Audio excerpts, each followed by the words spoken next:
Sorry. Good afternoon, and welcome to Well-Behaved Women. I'm your host, Lauren Schill, and I'm sitting here next to... Kyria Phillips, what is up? Hello, everyone. Happy Wednesday, right? These come out on Wednesdays. Yes, but it will be Wednesday far down the line, I think. It's fine. Happy Wednesday. Happy future Wednesday times, my friends. It is still near New Year's with us, and I still don't have my car. That's yes, if you've been following our saga. The saga of Lauren and the door. So fun. Before we get started on this episode, apparently we're supposed to start telling people to like and subscribe. Oh, yeah. All 7 of you. Like, subscribe, share. Share. Follow us on social media. We have a Facebook page. We are Well-Behaved Women Podcast everywhere. Yep. Instagram, Twitter. And Facebook. All of the bullshits. All of them. The 3 bullshits. That's where you can find us. We are hoping that the sound quality on this episode will be a little bit better than they have in past episodes. This is a learning opportunity for the 2 of us. Yeah. We don't have a technical person on our team, really. We also because it's truly just the 2 of us. Like, we have help. We have friends that are helping us, absolutely. But, like, so much of this is me and Lauren doing things that we have never done before. Yes. And doing them wrong the first few times. Yes. So bear with us. The process of learning is about getting something wrong a bunch of times until you get it right. Right. So you're going to learn with us as we figure out our own audio shit. Yeah, we're not professionals. Nobody's paying us. We're sitting under a loft bed with twinkle lights. This is a very professional setup. And we are professionals. Yeah, that's... At nothing. At nothing. So I was talking... I don't remember who it was that I was talking to, but I was telling someone that I think... Oh. Someone who listens to this podcast, a dancer person that I know, was telling him that one of my goals for this year, I guess for this, is I would like to put out 30 episodes. Okay. And so at a certain point, we're going to have to do them weekly. Yeah. But right now, I want to get some other things back on track before we launch into that. Yeah, let's get your car back. But I would like to do that. Yeah, absolutely. That sounds fun. 30. Cool. We should have... Because it's your 30th year. Yeah. We're going to do this Earth. Desserty 30 Kyria episodes. Yes. Oh, and I approve of that being in the episode. So I haven't mentioned it anywhere because I'm an asshole and I'm a social media obsessed weirdo. And there's only 17 posts on Instagram with the hashtag Desserty30. So my goal... You told me about this. My goal is to have 18 pictures, all of my own. So I don't want to... So I haven't told anyone about my hashtag yet. I love it. Because I don't want anybody to, like, swoop in and steal it on, like, January 8th. Well, this won't be coming out until, that's why probably February. Yeah, that's why I was like, I approve of it being in this episode. Because it'll be post-dated. Happy birthday to me. My birthday is in 6 days, everyone. Which means that it's birthday week. Starting now, like you can pretty much, yeah. You can officially. My birthday week is technically for me. I'm running it when I get off work. Yeah. So I get off work Wednesday at 3 p.m. And you're gonna go get your grocery store cheesecake. Yes, and then I think that made it in the last episode. Mm-hmm.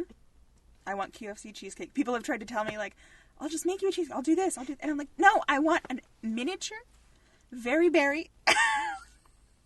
QFC cheesecake from their cooler.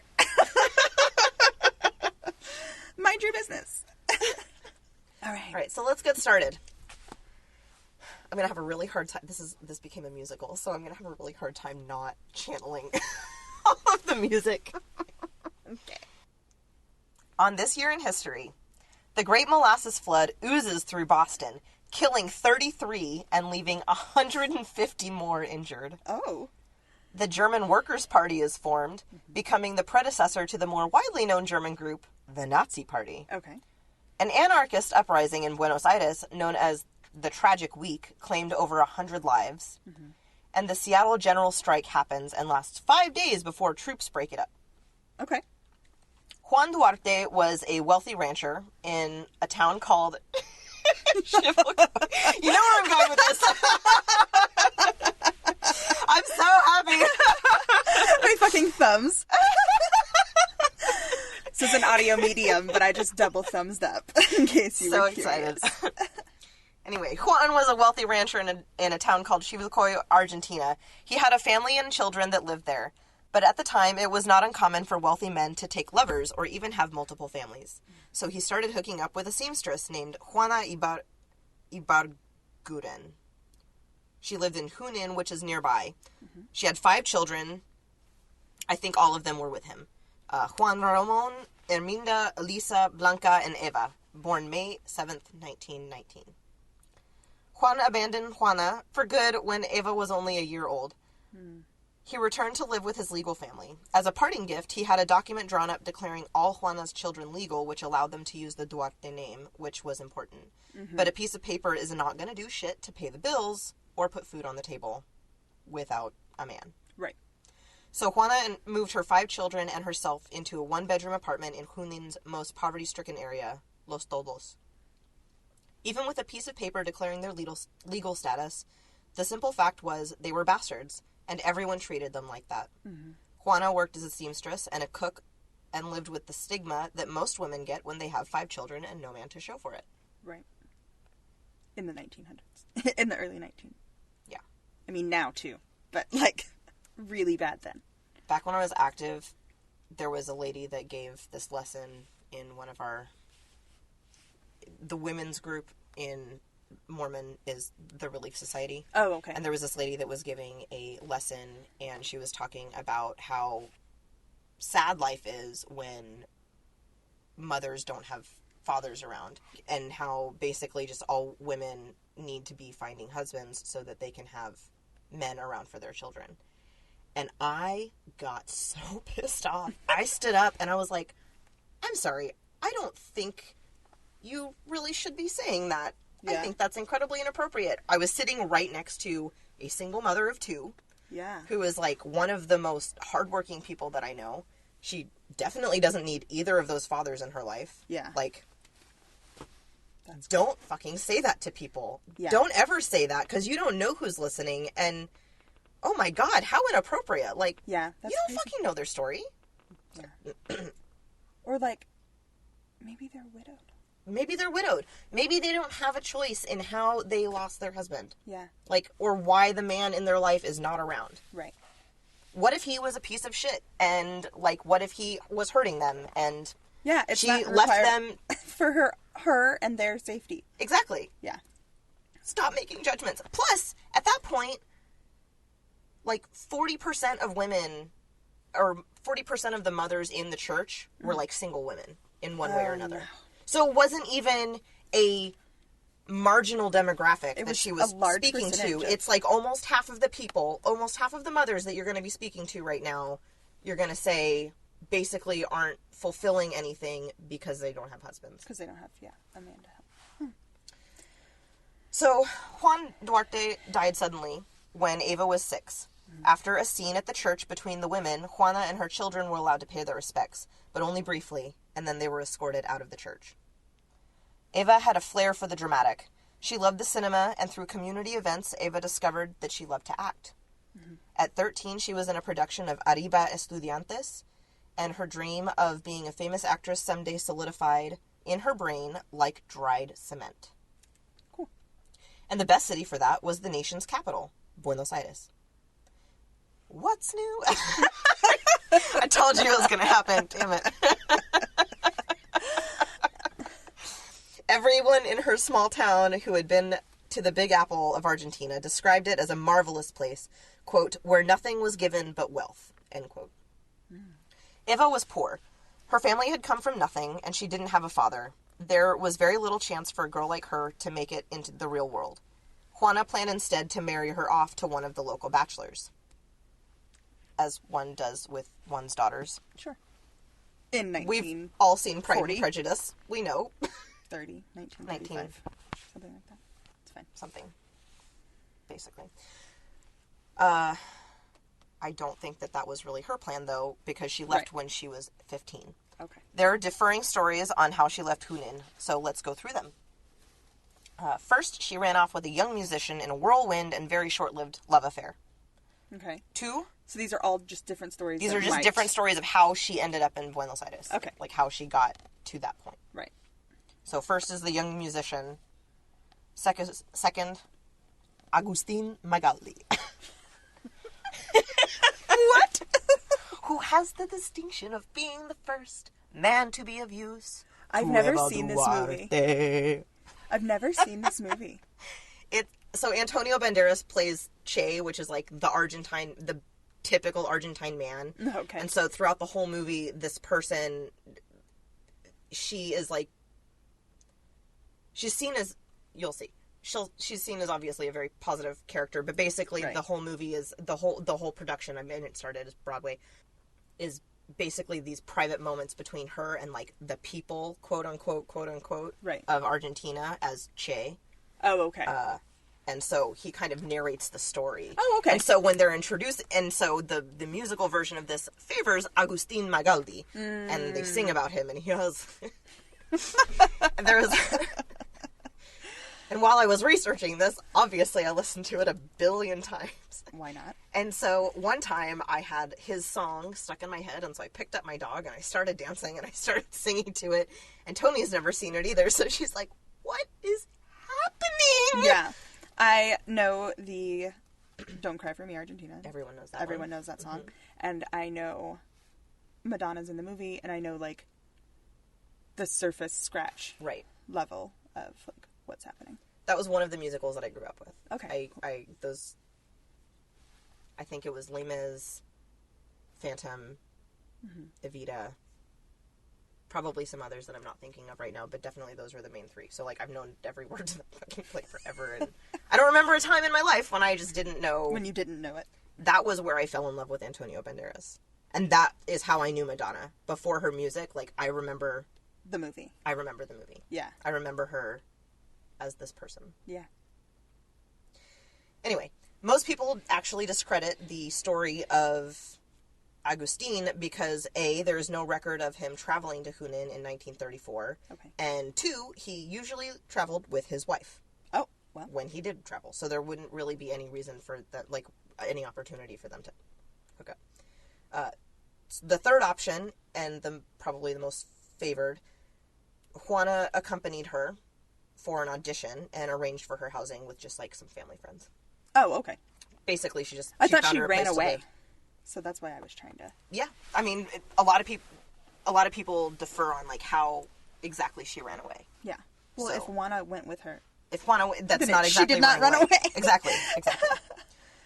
Well, however, the method of arrival, Eva Duarte had arrived in 1934, and she was ready to take Buenos Aires by storm. She dyed her naturally black hair blonde and kept it that way for the rest of her life. Mm-hmm. Her theatrical debut came in March of 1935 in a play called La Señora de Pérez. The next year, she toured around Argentina with a theater company, began work as a model, and was cast in B-grade movies. Wow. She had a big year. Yeah. Though she was beginning to be successful, she was still living hand to mouth. She lived in the tenements of Buenos Aires and was known for her ravenous appetite at social events. It was obvious to everyone she was hungry all the time. Right. In 1942, Eva landed a part in a daily radio show called Muy Bien. Very good. If my mom ever listens to this, when she was first learning Spanish, it's hard when you're learning it as like a 30-something-year-old. Yeah. And so the ladies that would do her nails in Bolivia when she couldn't speak anything, they'd be like, "Oh, está bien." Yeah. And so she would hear those words, and she thought that they were the same. And there was one very memorable dinner conversation where she, like, hits her hand on the table, and she's like, "Está bien. Está bien." It's 2 different words.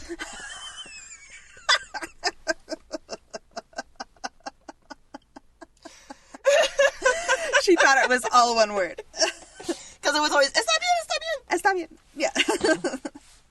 Anyway. That's amazing.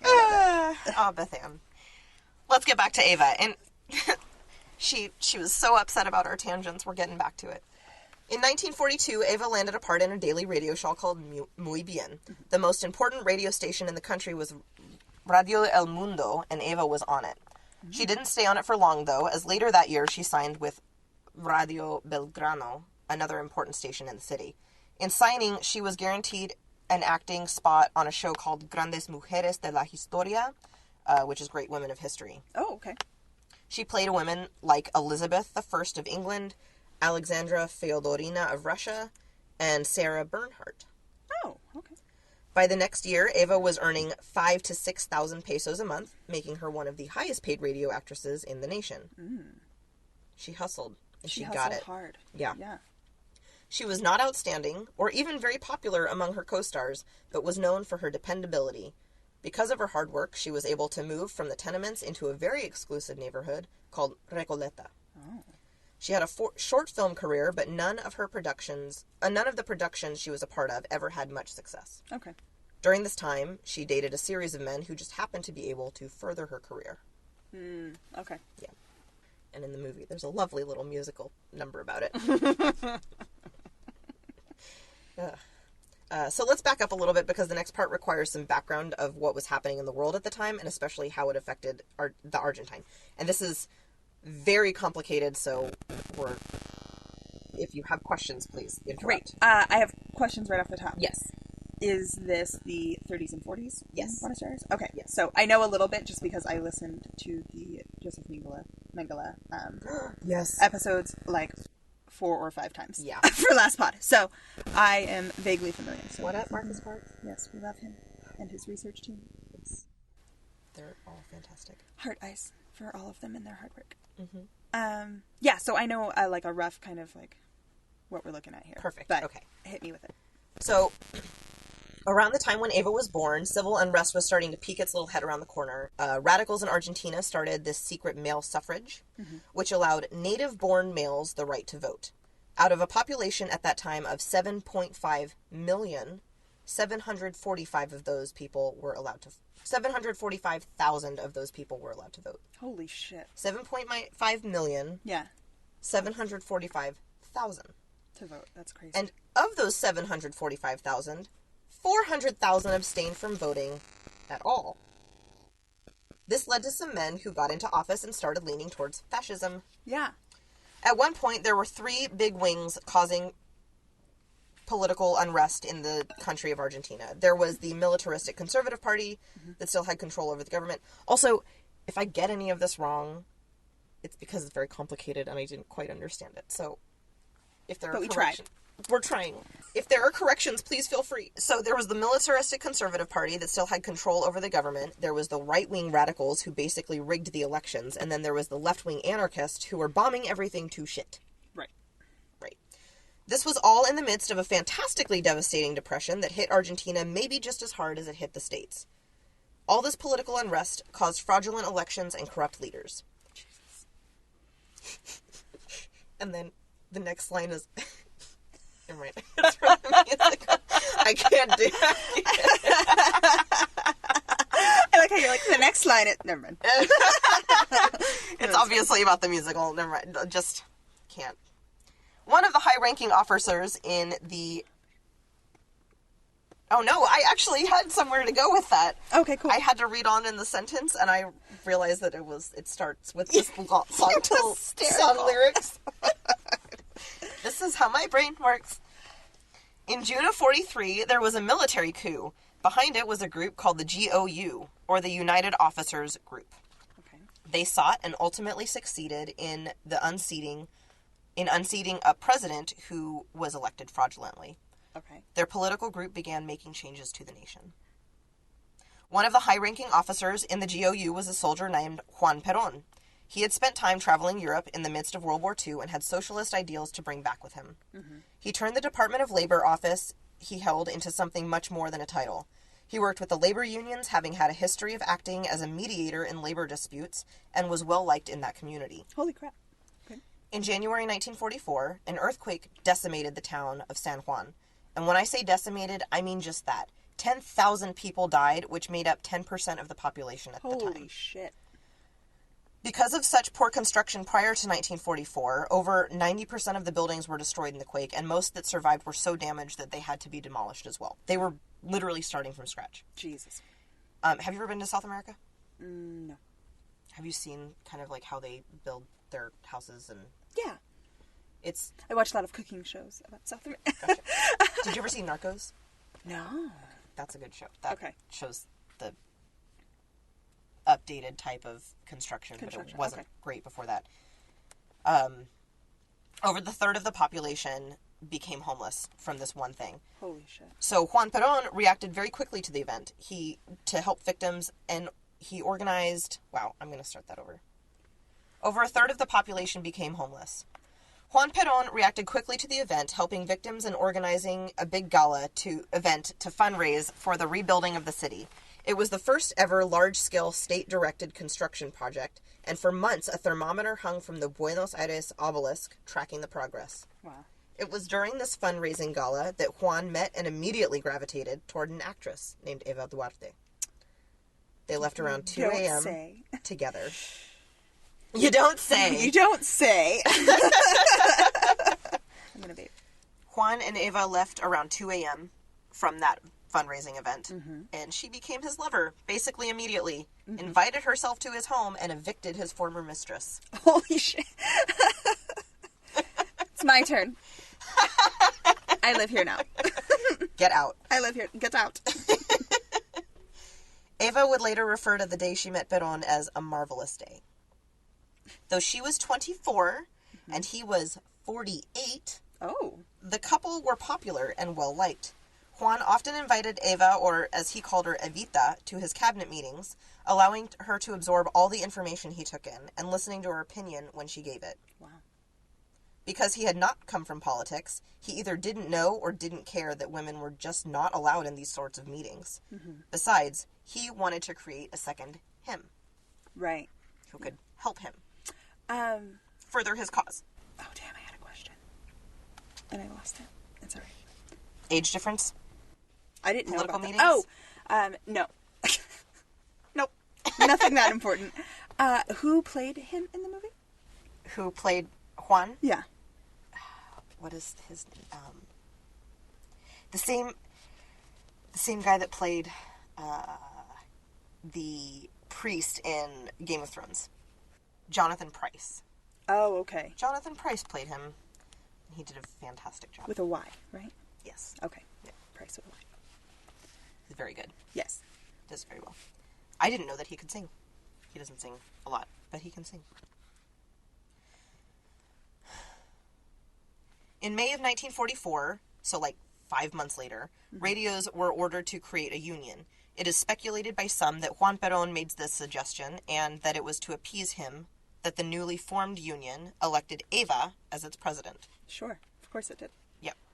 She began hosting a daily radio show called Toward a Better Future. In this show, she would tout Juan's policies, play his speeches, and emphasize his importance. Quote, when she spoke, Eva Duarte spoke in ordinary language as a regular woman who wanted listeners to believe what she herself believed about Juan Perón. End quote.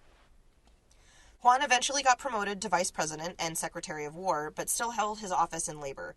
Perón, quote, Perón had become the key figure in a new military government and the most irritating as far as the opposition was concerned. End quote.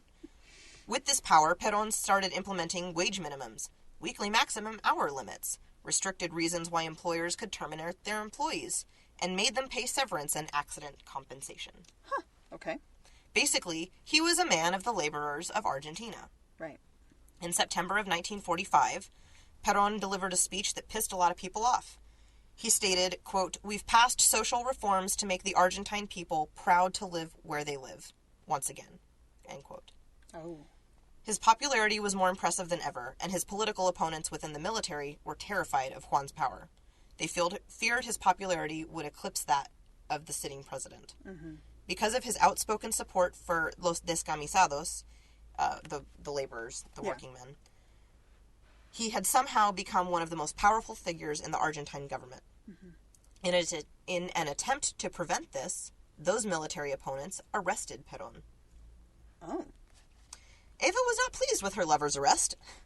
Despite the fantastic scene in the musical where she takes to the radio and calls her supporters to rally, the reality of the situation was that Duarte was still a no one outside of her relationship with Perón. Even within the military, she was not liked by any of his coworkers or his colleagues. Wow. Yeah.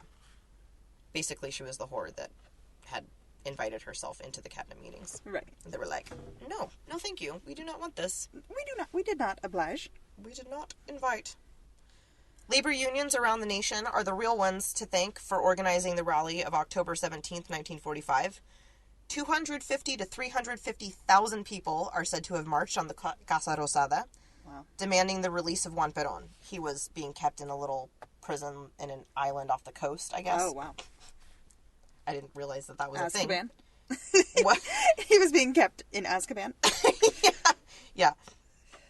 He was that dangerous for being one of the people.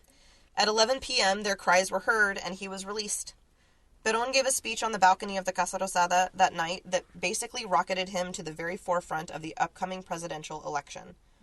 More shockingly to everyone at the time, though, was that the next day, he and Eva married. They were married in a civil ceremony in her little hometown of Junin, and later again in a church ceremony. Despite her reputation and lack of respectable background, Juan loved Eva and was grateful for her devotion during his arrest. I don't know how long he was arrested. I think less than a month. But still. Oh, wow. Okay. Shortly after their marriage, her original birth certificate was destroyed. Many think it was to hide her actual age from Juan. Oh, okay. Perón's political... He didn't know that she was 24? I think... So, there's an argument that she was born in 1922, or at least that's what the other birth certificate says. So she was, like, pretending to be 3 years younger than she actually was. Oh, okay. But I think that I think everyone's, like, agreed that 1919 is the actual birth date, and then the one that she did for Perón was 1922. Oh, okay. Huh. Why do you want to make yourself younger to the old man? Like, come on. Is he snoring down there? Yeah. I hope no one can hear that. He has puppy dreams at night, and I can just hear him.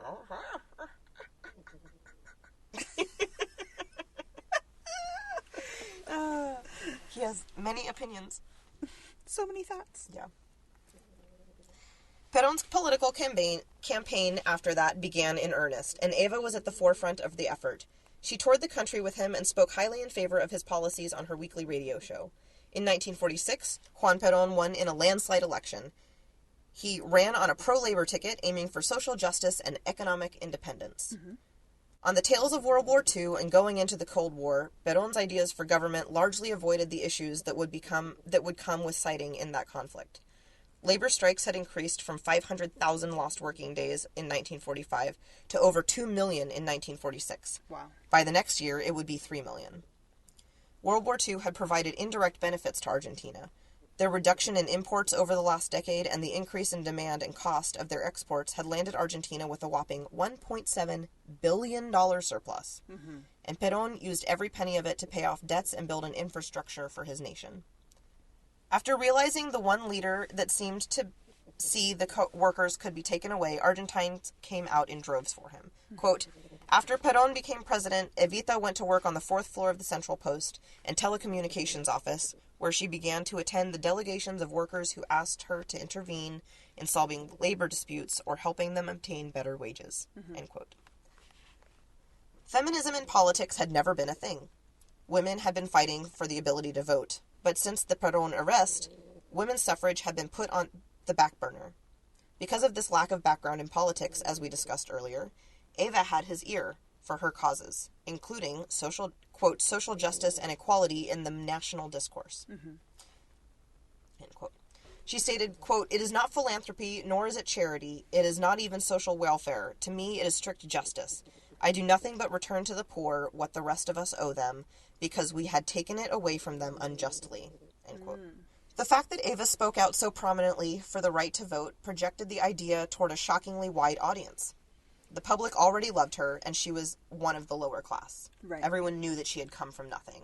There are a lot of people that still thought she was a whore, but, like, she was powerful now. Right. From her autobiography, My Mission in Life, everything, absolutely everything in our contemporary world has been tailored to the measure of men. We are absent from governments. We are absent from parliaments, from international organizations. We are neither in the Vatican nor the Kremlin. We are not part of the upper echelons of the imperialist countries. We are not in the atomic energy commissions, nor in the great multinational corporations, nor in Freemasonry, nor in any secret societies. We are absent from all the great centers constituting the power in the world, and yet we have always been present at the time of suffering and in all humanity's bitter hours. Man accepts too easily the destruction of another man or of a woman, of an aged person or a child. Mm-hmm. He does not know what it costs to create them. We do. End quote. That is a quote. It's so good. I hate it so much. Has been tailored to the measure of men. Mm-hmm. That year, Law 13,010 was approved unanimously. In a public celebration and ceremony, Juan Perón signed the law granting women the right to vote, and then he handed the bill to Eva, symbolically making it hers. Mm-hmm. Shortly after, Eva created a third political party, the Women's Peronist Party. They would go on to have over 500,000 members by 1951. Wow. Yeah. In his first year of presidency, Perón sent Evita on a trip through Europe that would come to be known as the Rainbow Tour. And although it went well in Spain and France, Eva felt snubbed when the Pope in Italy declined to give her a papal declaration, instead honoring her with the time allotted for queens and gifted her with a rosary. Mm. She had plans to meet with King George, but when she learned that he wouldn't receive her at the palace, nor would he consider their meeting an official meeting of nations, Eva canceled that leg of the trip due to, quote, exhaustion. Oh. Her last stop of the Rainbow Tour was Switzerland. At one point during the day, when she was in transit, a rock hit and smashed her car window. Wow. And later that evening, as she sat with the foreign minister, a protester threw tomatoes at them. They hit the foreign minister and splattered onto Eva. That was the last straw for her, and the trip ended. Wow. When she returned from Europe, she was faced with yet more snubs along the home front. La Sociedad de Beneficencia was a women's group controlled by 87 elderly women of the upper class, dedicated to helping the hungry children of the country. Oh. Quote, the orphans whose care the Sociedad controlled had to wear blue smocks and have their heads shaved. At Christmas, they were put out onto the streets of Buenos Aires with collecting tins. It was very exclusive and had traditionally been run by the First Lady of Argentina, serving as Presidente. Mm-hmm. However, because of her age, she was too young to be president of the organization. Because of her age. Right. In truth, she would always be a whore to the upper class. Mm-hmm. Their policies are supposed to have been the inspiration behind Eva's famous declaration that, quote, when the rich think about the poor, they have poor ideas. End quote. Huh. She's so cool. Yeah. But she was First Lady, and that position in the new government held incredible sway. And the way that these women thought about the poor was wrong. Quote, when the rich think about the poor, they have poor ideas. I've already said that. But it bears repeating. It bears repeating. Yeah. And so she crushed her enemies by squeezing financial support away from them. Yeah. In 1947, she was leaving the office each day around 10 p.m., and her work days only got longer as the years would go by. In 1948, she created the foundation Eva Perón. It's a huge title, long-ass title, but I'm not going to say the whole thing. Its aims were to provide monetary assistance and scholarships to gifted children from impoverished backgrounds, build homes, schools, hospitals, and orphanages in underprivileged areas, and, quote, to contribute or collaborate by any possible means to the creation of works tending to satisfy the basic needs for better life of the less privileged classes. Wow. Holy shit. The initial donation of 10,000 pesos came from her own pocket. I know. So cool. She started very humbly, initially throwing a garden party for all the single mothers in the area. Mm-hmm. She would also famously take personal trips under the radar trips to the ghettos of Buenos Aires to hand out aid packages. Oh, okay. For every social gathering and political trip she took as First Lady, they were always heavily interspersed with visiting the poorest areas of wherever she was. Mm-hmm. By the time 1950 rolled around, Foundation Eva Perón looked very different. They managed assets in cash and goods in excess of 3 billion pesos, or over $200 million at the exchange rate of the 1940s. Jesus. It employed 14,000 workers, of whom 6,000 were construction workers and 26 were priests. Wow. It purchased and distributed annually 400,000 pairs of shoes, Wow. 500,000 sewing machines, and 200,000 cooking pots. Wow. They were able to perform medical checkups on over 300,000 children who desperately needed it. The foundation also gave scholarships, built homes, hospitals, and other charitable institutions.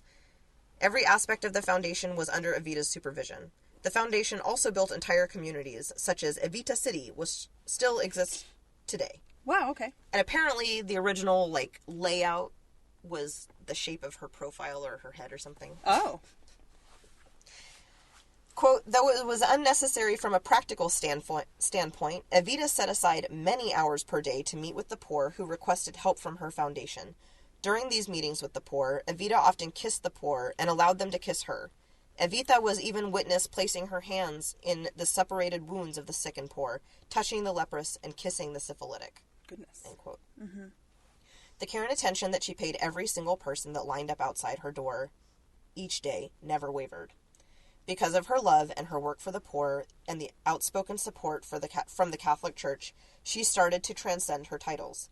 She ceased to be Eva Duarte de Perón, First Lady of Argentina, President of the Foundation. She started to become Santa Evita, Madre de todos los niños. Aww. Just like mother of all the children. Yeah. All the children's. All of the children's. I'm going to always assume that you haven't, but... It's a fair assumption. Have you seen Jack Black in Nacho Libre? Nope. God damn it. He says a prayer for all of the children's. Oh. Evita was the embodiment of Christianity at work. Poet Jose Maria Castiñera de Dios. I'm sorry, I am butchering a lot of these things. A man from a wealthy background reflected on the times he witnessed Evita meeting with the poor. Quote, I had a sort of literary perception of the people and the poor, and she had given me a Christian one, thus allowing me to become a Christian in the profoundest sense. Wow. Unquote. One evening in 1950, Eva fainted in public. 3 days later, she underwent surgery. Mm-hmm. Publicly, Evita had an appendectomy and was recovering slowly. In private, Evita had been diagnosed with advanced cervical cancer. Oh, wow. Yeah. Juan was devastated, but he knew that it would never matter her diagnosis, so he kept it from her, letting her believe that she had just had an appendectomy. He knew that she wasn't going to stop no matter what. Yeah. Perón was about to run for his re-election. Eva, who had become the first woman in Argentine politics to stand beside her husband instead of behind him, decided there wasn't any reason she couldn't also run for VP. Sure. Great. Her Women's Peronist Party was wild for this idea, as were the unions, who saw the Perons as the best thing to happen for their livelihoods ever. But she was growing weaker by the day. Throughout 1951, she would continue to suffer fainting spells and was bleeding regularly. By August 1951, pressures had reached a boiling point, and they demanded her announcement. Several blocks from the government home, the Casa Rosada, scaffolding had been built up to host a stage and was bordered by the portraits of Juan and Eva on either side of the stage. Mm-hmm. Huge impromptu thing. She was the star of the show. It shocked Juan to see exactly how much the people loved her, but the rally that would be known as the Cabildo Abierto was attended by over 2 million people. Holy moly. Yeah. The exchange between Evita and the crowd of 2 million became, for a time, a genuine and spontaneous dialogue with the crowd, chanting, quote, Evita, vice-presidente. When Evita asked for more time so she could make up her mind, the crowd demanded, ahora, Evita, ahora. Now, Evita, now. Mm-hmm. At least 4 days. No, now. I do not renounce my work. I only renounce the honors. Now. I don't want any worker in my country to be without a response when the resentful, the mediocre people who never understood me, nor never will, who believe that everything I do is for personal gain. Now! 1 day. No. 2 hours. No! Evita left the microphone. Torches were lit and illuminated a multitude willing to spend the entire night there waiting for a reply. So she went back. Friends, as General Perón said, I will do as the people ask. She concluded by promising them an answer in a few days on her radio show. Okay. The whole time, Juan stood beside her, physically holding her up. When she finished, she turned and collapsed into his arms in tears. It was to be her last public speech. She ultimately declined running for vice president. She said her only ambition was that in the larger chapter of history to be written about her husband, the footnotes would mention a woman who brought, quote, the hopes and dreams of the people to the president, end quote. A woman who eventually turned those hopes and dreams into, quote, a glorious reality. This would become known as the renunciation speech. A few months later, Eva underwent a radical hysterectomy in an attempt to slow the advance of the cancer. She may have also had a prefrontal lobotomy at that point to ease the pain. Wow. Yeah. Holy shit. I probably should have put like a little warning there. A small medical note. It's fine. Get Medical over note. it. Get over it. Postscript. On her 33rd birthday, Argentine Congress named her, quote, the spiritual leader of the nation, end quote. Wow. That spring, she also started undergoing chemotherapy. I think at this point, they'd finally told her. But, like... Right. I would assume so. I know. It's horrible. The chemotherapy was a radical treatment at that time, but the cancer had progressed too far. The hysterectomy had not been enough. Oh. Yeah. On June 4th, 1952, Eva joined her husband in his victorious ride through the city. He had just been reelected, and of course, what should people do for any reason ever? Fix a parade. Yeah, of course. That's what you do. You parade. A parade for no reason at all. When a sports event, parade. Homecoming? What the fuck is a homecoming? Like, it's just an excuse for a parade in a football game. Thanksgiving? Parade. Not turkey, just the parade. So much money goes into parades. And then they're all done. It's like 3 hours of noise and floats. Yeah. And people and confetti. line up for hours. Garbage. And freeze. Then leave a bunch of trash all over the place. No one actually has a good time at those things. No, it's fake. And yet so much money goes into it. Anyway, they fixed a parade. Sure. By this time, Eva weighed only 80 pounds. She was unable to stand for more than a few seconds at a time, alone. So, she took 3 doses of painkillers and was strapped into a wire stand that was made for her. She put a coat on, and no one was the wiser. Oh my god. She was in it and stood throughout the entire parade, and she took another 2 doses of painkillers when she got home because she had been up in it for hours. I would just assume that if you were in the parade, you everyone. could sit. Well, I think... You and your husband could have seats on the parade. Right? You could sit on your float instead of stand on your float. I have no idea. What a... Yeah. If her health had been declining rapidly before, it was crashing now. She was confined to a bed, unable to stand. Her servants would wear her designer clothing for her, and she would weep over her lost health and beauty. Aww. Citizens... I know that was so... I had to put that in there just because it's so sad. So sad. Because, I mean, like... She had very, very fashionable clothing. Like, they did this whole tour of her house and stuff, and she just had the finest jewelry and, like, ball gowns and Christian Dior and Lauren Bacall and, like, all of the biggest designers. Just very gorgeous clothing. Gorgeous clothing, and she just, it was far too big for her at that point. I'm sorry. I had to do a big stretch. So then the chair creaked a lot. Pippin finally got up, so I was like, oh. Finally. Yeah. Citizens kept vigil outside the Casa Rosada. Quote, if life is a continual choice and we continue to evolve until the hour of our death, then on July 26th, 1952, Evita, the child born 33 years ago in a small Argentine town, had reached the end of her journey. She had become forever Evita. Oh, wow. End quote. The announcement was taken across the entire nation. Quote, the press secretary's office of the presidency of the nation fulfills its very sad duty to inform the people of the republic that at 20:25 hours, Mrs. Eva Perón, spiritual leader of the nation, died. Wow. End quote. 33. 33. I knew she was, like, young. I did not know it was that young. Ladies, go get your pap smears. Get smeared. Okay? Pap smears and then Cervical schmear. cancer is no fucking joke. Grab a bagel afterwards. Yes. Get As a smeared gift. and then schmeared. Yes, as a gift for yourself. Exactly. I amuse me. Me too. Argentines were beside themselves. The Casa Rosada ordered government work suspended for 2 days. All flags were to be at half-mast for 10 days.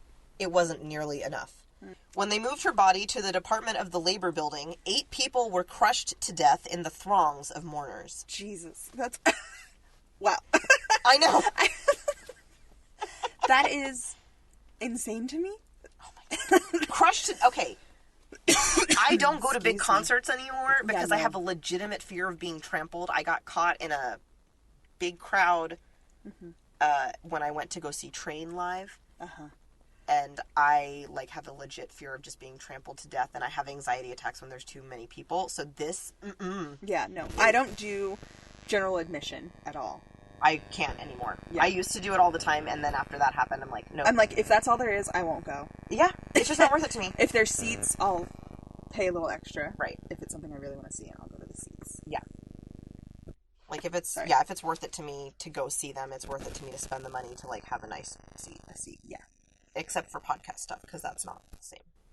I can go and sit down, and I'll be fine. And everyone else probably has the same issues with personal space as I do. Yeah. I am, speaking of podcasts and the podcast that we both truly enjoy, I'm really pissed that they're not coming to Seattle in their 2020 tour. Yeah, me too. Bummer. But if they come to Portland, we should go.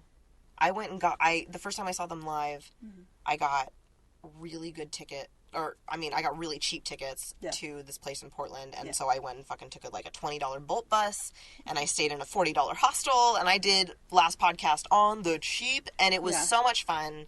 By yourself? I wish I had known any more about Portland than I did at the time, because I ended up at a bar eating a Subway sandwich, asking to leave. Like, the bartender was asking me to leave. Because I had a Subway sandwich and I hadn't ordered a drink yet, and I'm like, I'm starving. I'm just hungry. Let me finish and I will order a drink. And then as soon as that happened, 20 people showed up. I'm like, bye. I'm not doing that. Not interested. Nope. I just wanted to eat my Subway sandwich. I just wanted a roof over my head while I finished this meatball sub that is really subpar. Like, come on. By July 27th, every flower shop in Buenos Aires was completely empty. Wow. Yeah.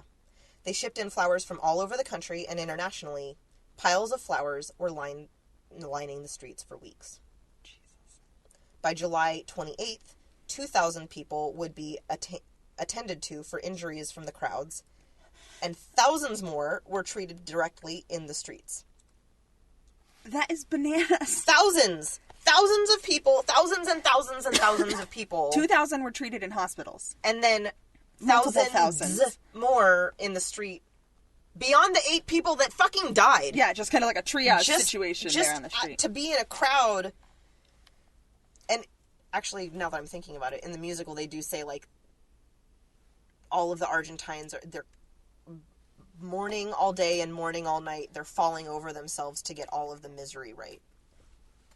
Where it's like they're making a big deal out of it. And there were some articles where they were like, we don't quite know if all of that was because they genuinely loved her so much, or because they were trying to appease this president, or because they felt like they had to because she was so popular. Like, nobody knows, but for whatever reason, it just fucking went It was a big nuts. thing. Yeah. So for 2 weeks... She's also very young. Like, it's fucking tragic. It was devastating. Yeah. And she was at the top of her... game. I mean, She had this, like, multi-billion-dollar foundation for fucking poor people. Yeah.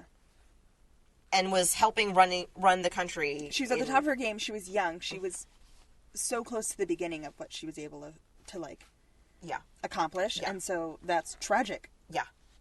Like a flame so bright, burned out super fast. Yeah. Just horrible. So for 2 weeks, people lined up outside the labor building for city blocks to have an opportunity to pay their respects. She was given a state funeral, even though she never held an official state title. and the Catholic Church held a full requiem mass for her. Wow. Which is apparently was a very big thing. Yeah. After 2 weeks, they moved her body to another building and paraded through the city for one last day of viewing. Juan had her embalmed.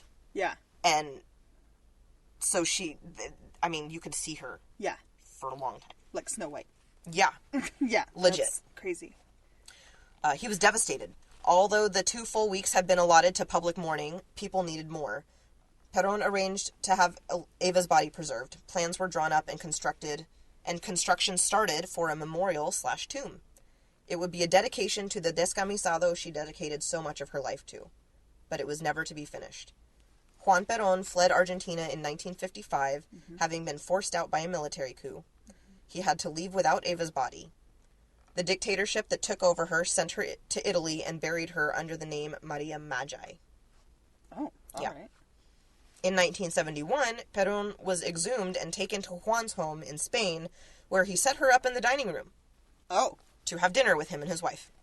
He was married. He was married again. He actually got married 3 times. The first wife he actually lost to ovarian cancer. Mm-hmm. And then Evita died of cervical cancer. Jesus. I know. Just horrible. Like, it's not even like he was a piece of shit and just got married a bunch of times because he couldn't, like me, figure it out. Because he just couldn't figure it out. He was losing these people. Right. They were very sad circumstances. Anyway. But basically they had her in the dining room, which was just horrifying. So strange. And so creepy. When Juan was released from exile and returned home in 1973, he regained office. And then he died in 1974. His third wife displayed Eva and Juan together for a while, and then Eva's body was taken from the Duarte tomb. There was this, body... It was really strange, and I don't fully understand it, so I don't think there's another person, body, and I don't remember the name of that, but basically, there were 2 bodies so Eva's body got stolen. Out of the Duarte tomb. Because the third Perón wife didn't want her and Perón to be buried together. Right, but so they sent her to the family tomb, but then it was stolen. And so then there was another body hostage situation, and I don't know who was keeping that body hostage, but whatever it was, basically the bodies were traded, and her body, and I want to say casket or whatever, was dumped in a city street in Buenos Aires. Are you serious? Yeah. Oh my God. Yeah. What? Yeah. So today, I'm gonna have to personally go look this shit This is up. so crazy. I need to figure out specifically what happened. To I her could do casket. a whole other episode just on the. I could do a whole other episode just on her burial after she was dead. Her journeys after she died. She was. Yeah, dude, it was crazy. She was finally returned home to Buenos Aires, and today, thankfully, she is buried under literal layers of protection. She's there's a tomb, and then a secret thing, and then a secret thing, and then another secret thing. I thought she was still on the streets of... No. I thought she was lost forever to the streets of Buenos Aires. No, because they loved her. So they were we found her. Great. Let's protect her now. Yeah. Santa Evita. Quote, in all of Latin America, only one other woman has aroused an emotion, devotion, and faith comparable to those awakened by the Virgin of Guadalupe. In many homes, the image of Evita is on the wall next to the Virgin. Wow. End quote. That's by Fabien Rousseau-Lenoir. Is that it? Yeah. Oh, okay. That's Evita. No, I love it. Yes, no, I love that was the perfect place to end it, but then I was like, wait, is that the end? No, and I got through it without getting all emotional. It's true. Emote. I emoted hard in this research because I'm a big fan. Yeah. I think that she's a very cool woman. And, yeah. Yeah. This was fun. Mm-hmm. So that's our episode. And on Evita. Let's say we gotta do like and subscribe, I guess, now. At the end as well, yes. Mm-hmm. Like and subscribe to our podcast. Or don't. You live your own life. If you don't, send us your address and we will mail you poop. If you don't, there's really nothing we can do about it. If you don't subscribe, send us your address. And we will put more effort into getting into contact with us. Yeah, and we will mail you dog poop. Pippin is is ready to He is ready to shit help on the cause. Yes, like and subscribe. iTunes, Spotify. We also post them on our website if that's where you would prefer to listen. But that seems like a interesting choice. Technically, we also have a YouTube page, but I haven't really put any, like, we don't have any video of this. No. So, Pippin, I'm sorry, I have to explain this. He has 3 of him paws on me. He has his 2 front paws and 1 of his back paws, and he is just licking my fingies. Oh my god. and then falling right off the couch. Yeah, and then I moved my hand, and he just was about to tumble, because he was not supporting himself at all. He puts in so much love and trust and devotion into the humans that are not going to let him fall on his head. On his teeny tiny head. Him tiny head. If he can survive a jump off of the loft bed and not 2, even... right? He did 2 jumps? No, he only did the Just the one. one. It just terrified me. I won't let him do it again. Yeah, no. Sometimes he whines and I'm like, nope. Go to You bed. always want to get back down. Yeah. Always. Go to bed. That's a Pippin belly. It is a Pippin belly. We got distracted again. It's okay. I'm God sorry. damn it, Okay. tangents. God damn it. Like and subscribe. We are on iTunes and Spotify. We have a Facebook. We have a Twitter. We have an Instagram. Come socialize with us. We are Yeah. Well Behaved Women podcast everywhere. Yes. We don't have a lot going on. We don't have a lot going on, but we are everywhere. Yes. And we release new episodes every 2 weeks, so we will talk to you later. Yeah, that sounds accurate. We'll see you later. Yeah, we'll talk more next time. Have a good week, you guys. Bye.